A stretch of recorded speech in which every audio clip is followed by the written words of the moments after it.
Israeli বাহিনী সিরিয়ার অভ্যন্তরে 18 কিলোমিটার বা 11 মাইল পর্যন্ত প্রবেশ করেছে এবং দামেস্কের কাছাকাছি তাদের সেনারা অবস্থান নিয়েছে।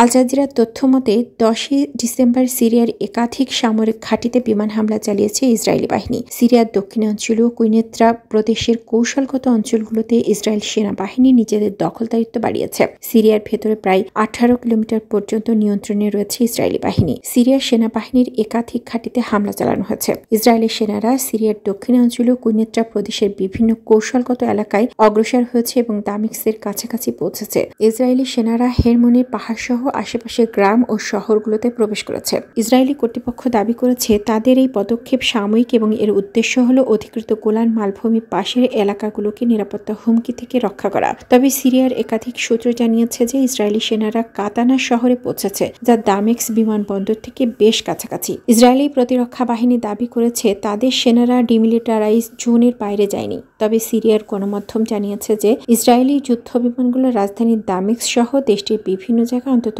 100টি হামলা চালিয়েছে।